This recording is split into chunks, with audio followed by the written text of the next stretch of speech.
Hey, what's going on, everyone? So, welcome to the first real episode of Invisible Brown. So, today we're going to get into a couple new things. So, I'm really going to get adjusted to this whole podcasting thing, and I'm really going to try to be specialized about how I'm going to really structure everything and how I'm going to go through stuff. So, considering it is the very first real episode, I think I'm going to start off with one of my true passions. So, today we're going to go over a couple topics, so I'm going to run through those right now.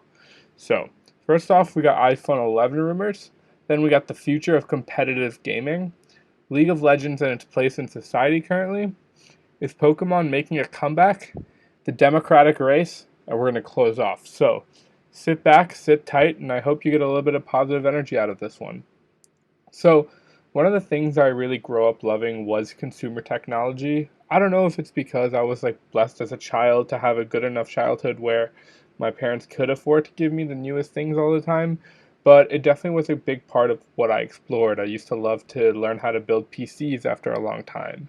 I used to really love and enjoying building circuits, going to robotics classes, stuff like that. So, it's really always been a foundation for me.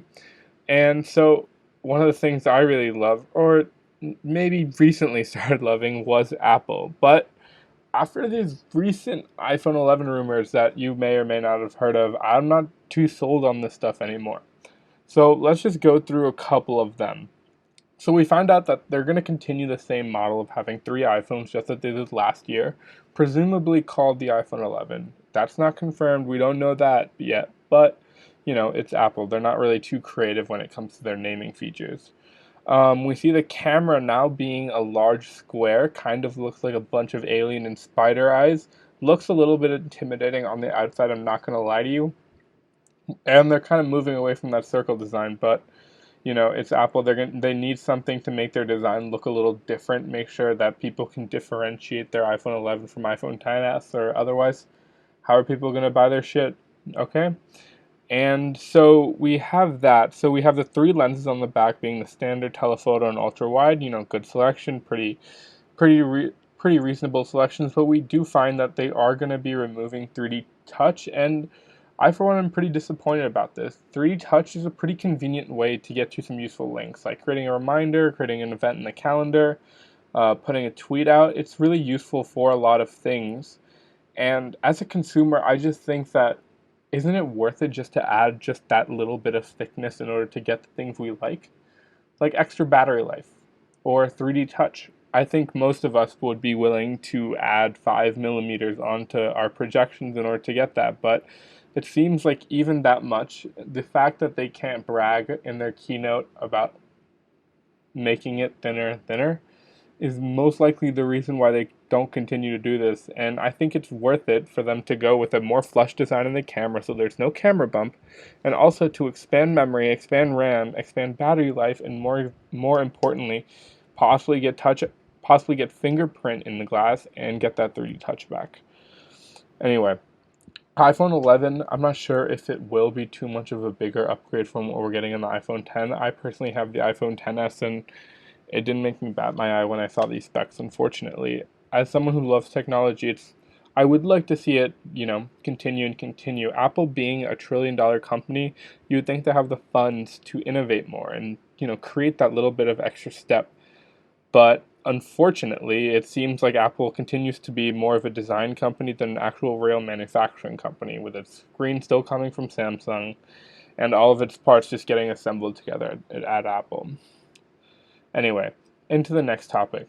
And as you're going to realize throughout these podcasts, I'm going to try to keep it a little bit of shorter style, just so, young people, you just need to listen to something and go, ideally, I'd like you to be listening to this in your subway ride, and we can keep going from that. I really like to add effects. I'm getting off tangent, whatever. It's fine. Now we're going to talk about the future of competitive gaming. And specifically one thing, competitive gaming, something that wasn't too interesting, back in 2007. I wasn't even watching it until around 2013. That's when Call of Duty Black Ops 2 World 2, what the fuck, Call of Duty Black Ops 2 World Championship started. And it was streamed on Xbox. It was super easy to access from the home menu, that it was like a no-brainer as to why I wouldn't try and use it. So I gave it a whirl. It was Envy versus Furico Impact in the finals, I believe, for $400,000. Very interesting to look at. And this was back in 2012. And now the most recent thing coming from 100 Thieves. So 100 Thieves, founded by one of my idols growing up, and that would be Nadeshot. It's an interesting company. It's a company that really was recent in competitive esports. Only started about 2 years ago, when most of these companies have been out for over 8-9 years.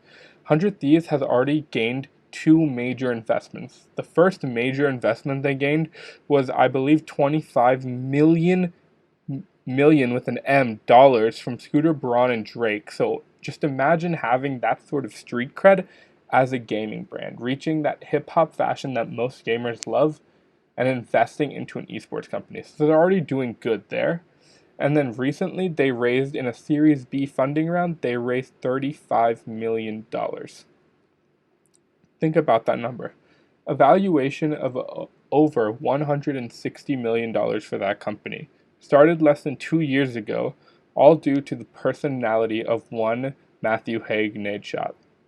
It's the true story of someone really coming up to the top and showing what they can do simply through having an online presence and having a media presence.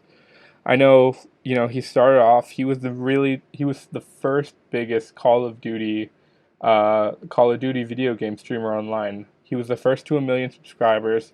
He had Red Bull sponsorships. And all of a sudden, he retired, and a lot of people were wondering what he was going to do next. And then 100 Thieves really changed the game. For those of you who aren't familiar, what 100 Thieves has done different is they've done limited supply drops, just like you've seen with Supreme, with Kith.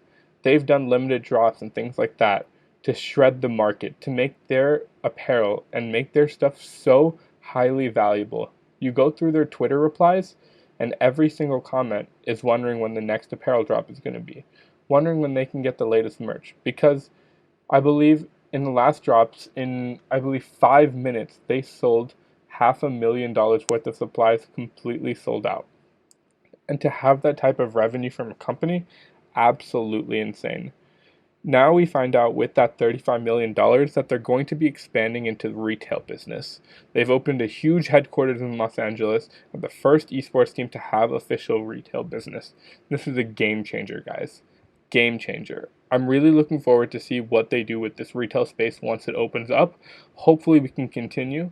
Some things that I would love to see in esports were bigger orgs embracing their esports. And what I mean by this is that the owner of the Warriors or the Houston Rockets, they have esports teams. They founded heavily, invested heavily into some teams. What they need to do is they need to use their publicity, use the reach that they have, and really get the word out for some of these teams. I know that would help a lot of these smaller teams by, gaining more fan support, because whenever you go to some of these more established games like Counter-Strike or League of Legends, you'll see the TSMs, the Cloud9s, the CLGs. They'll be chanting the entire time, but you won't really hear many fans for the smaller teams. And that's something that can be changed if just the owners of these teams devoted a little bit more time and spending into increasing this brand. Anyway, next thing I want to talk about right now is League of Legends. And League of Legends specifically, and what it's going on right now. So, League of Legends, one of the biggest video games up until now. It's as you know, it's 5-on-5. You're trying to basically destroy the other team's base. I'll just keep it simple like that. League of Legends reached its peak of publicity in late 2014, early 15. This is when Korea was on top of the League of Legends market. They were winning the world championships. They had all the best talent, the best players, the best coaches, the best training. No one could dethrone Korea.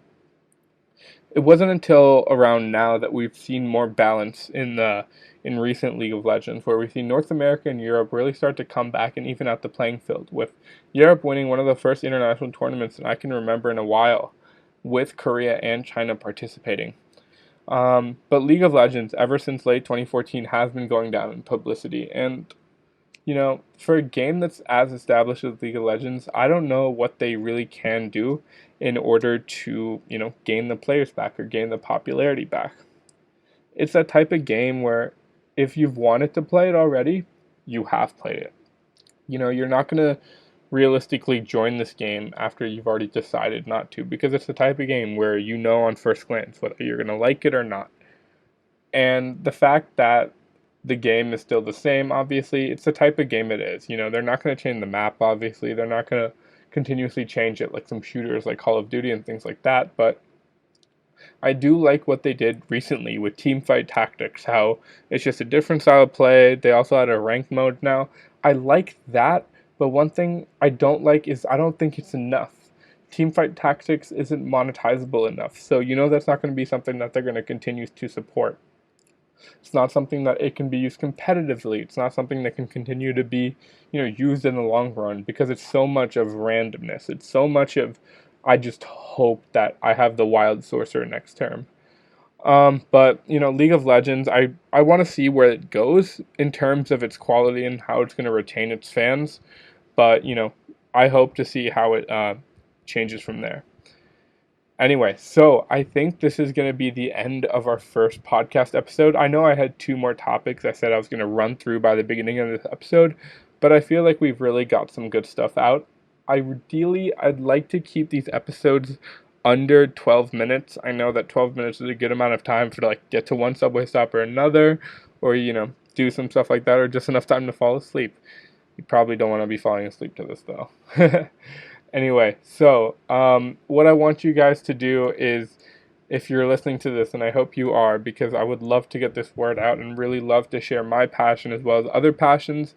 In an upcoming episode, we're going to have a bunch of guests. We're going to have a girl that I know is one of the most passionate people alive right now. She's working for the Cory Booker campaign, and I know she has a lot to talk about that.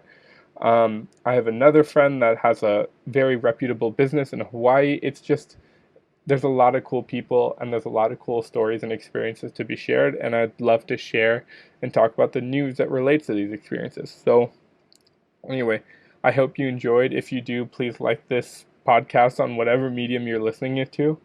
Follow me on Twitter at browninvisible, and yeah, hope you continue to listen, and I'll see you in the next episode. Thank you so much for sitting down with me, and be passionate.